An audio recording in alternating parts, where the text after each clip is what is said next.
तो कैसे हैं आप लोग। आई थिंक बहुत अच्छे होंगे। तो आप सबका स्वागत है श्री सोनम यूट्यूब चैनल में।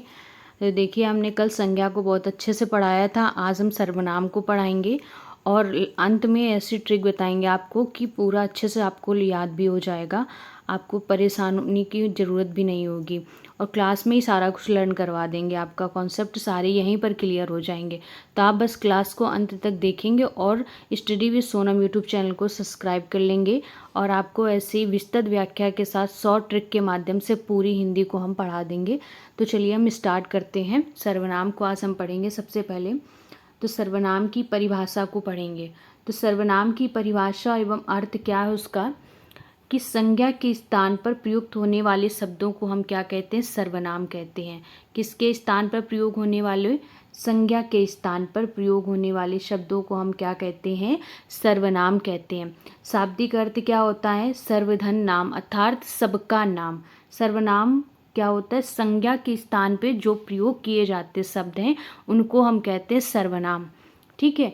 और सर्वनाम का मतलब होता है सर्वधन नाम अर्थात सबका नाम। सर्वनाम का प्रयोग क्यों किया जाता है, अब हम इसको आपको अच्छे से समझाएंगे कि सर्वनाम का प्रयोग क्यों किया जाता है। वाक्य में देखो, संज्ञा शब्द की जब बार बार पुनरावृत्ति को रोकने के लिए, भाषा को सुंदर सहज और प्रभावशाली बनाने के लिए हम सर्वनाम का प्रयोग करते हैं। जैसे गलत रूप क्या हो गया, जैसे राम एक अच्छा लड़का है, राम रोज स्कूल जाता है, राम के पिताजी डॉक्टर। तो कितनी बार हम राम राम बोलेंगे, कितनी बार। तो ये क्या है, गलत रूप लग रहा है, अच्छा नहीं लग रहा है। राम एक अच्छा लड़का है, फिर हमने राम का नाम लिया, फिर हमने राम का नाम लिया। तो हम संज्ञा के स्थान पर यूज करेंगे। हम एक बार राम का नाम लेंगे, राम एक अच्छा लड़का है, वह रोज स्कूल जाता है, उसके पिताजी डॉक्टर हैं। तो वह और उसके क्या है, सर्वनाम है। इतनी बात आपको समझ में आ गई। किस सेंटेंस को, वाक्य को हम पुनरावृत्ति को रोकने के लिए, भाषा को सुंदर सहज तथा प्रभावशाली बनाने के लिए हमने सर्वनाम का प्रयोग किया। और संज्ञा के स्थान पर प्रयोग होते हैं तो उन्हें हम क्या कहते हैं, सर्वनाम कहते हैं। आई थिंक इतनी बात समझ में आ गई होगी आपको। अब हम सर्वनाम के 6 मुख्य भेद होते उनको पढ़ाएंगे। तो हिंदी व्याकरण में कुल कितने भेद बताए गए, 6 मुख्य भेद बताए गए। अब हम एक एक करके आपको बहुत अच्छे से विस्तृत व्याख्या के साथ समझाएंगे। तो देखिए, पहला क्या है, परिभाषा पढ़ेंगे उसकी हम। परिभाषा में क्या दिया कि जो सर्वनाम शब्द बोलने वाले वक्ता, सुनने वाले श्रोता, किसी अन्य व्यक्ति के लिए प्रयोग किए जाते हैं। इसमें 3 तरीके का होता है कि बोलने वाला भी होता है, सुनने वाला भी होता है और अन्य व्यक्ति के लिए भी प्रयोग किया जाता है। तो इसके कितने उपभेद होते हैं, 3 उपभेद भी होते हैं। जैसे उत्तम पुरुष, तो वक्ता क्या होता है, अपने लिए प्रयोग करता है। जैसे मैं स्कूल जा रही हूँ, तो मैं मतलब अपने लिए प्रयोग कर रहा है। उदाहरण क्या होगा, मैं, हम, मेरा, हमारा, मुझे, हमें। जैसे हम स्कूल जा रहे हैं तो ये क्या होता है, उत्तम पुरुष। वाक्य में जैसे मैं कल दिल्ली जाऊंगा, तो ये हमारा मैं मतलब मैं अपने लिए बात कर रही हूँ, तो मैं मतलब मैं क्या हूँ, उत्तम पुरुष हूँ। ठीक है। अब हम बात करते हैं मध्यम पुरुष की। तो श्रोता के लिए प्रयोग किया जाता है, यानी सुनने वाले के लिए। उदाहरण में जैसे तुम मैं कह रही हूँ सामने वाले से कि मैं स्कूल जा रही हूँ, तो सामने वाला क्या है, मध्यम पुरुष है, यानी श्रोता के लिए प्रयोग किया जाता है, यानी सुनने वाले के लिए। तो इसके उदाहरण क्या है, तुम, आप, तुम्हारा, आपका आदि होता है। और वाक्य कैसे होगा कि आप कब आए। यहाँ देखो, आप और अपना, दो में आपको अंतर समझना। अपना स्वयं खुद के लिए होगा तो निजवाचक सर्वनाम, यहाँ पर सुनने वाले के लिए होगा तो मध्यम पुरुष होगा, श्रोता के लिए प्रयोग किया जाएगा। इतना आपको समझ में आ गया होगा। अन्य पुरुष की बात करें तो किसी तीसरे व्यक्ति के लिए प्रयोग किया जाता है, यानी थर्ड पर्सन के लिए प्रयोग किया जाता है। जैसे वह, जैसे मैं स्कूल जा रही हूँ तो सामने वाला सुनना है। अब वह स्कूल जा रहा है, मैं उससे कह रही हूँ, तो वो किसके लिए, तीसरे के लिए बात हो रही है। तो उदाहरण में वह, वे, उसका, उनका, ये क्या है, थर्ड पर्सन यानी कि अन्य पुरुष है। और वाक्य में क्या है कि वे मैदान में खेल रहे हैं, तो ये क्या है, अन्य पुरुष है। तो आपको इतनी बात अच्छे से समझ में आ गई होगी। तो आपको देखो, पुरुषवाचक सर्वनाम अच्छे से समझ में आ गया, उसके भेद भी हमने अच्छे से बता दिए। अब हम निश्चयवाचक सर्वनाम की बात करेंगे।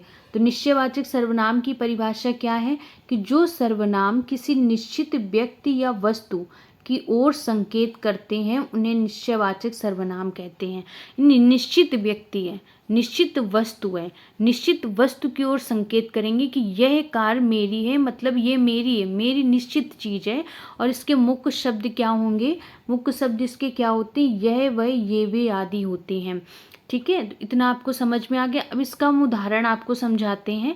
उदाहरण में यह मेरी पुस्तक है, तो ये निश्चित हो गया कि ये मेरी पुस्तक है, पुस्तक मेरी ही है, यानी कि ये निश्चित है कि ये पुस्तक मेरी है। वह मोहन का घर है, मतलब वह घर मोहन का है, ये निश्चित है।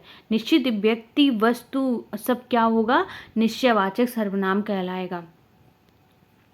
अब हम बात करते हैं वह मोहन का घर है, ठीक है, ये सेब मीठे हैं, तो ये सब क्या है? निश्चयवाचक सर्वनाम कहलाता है।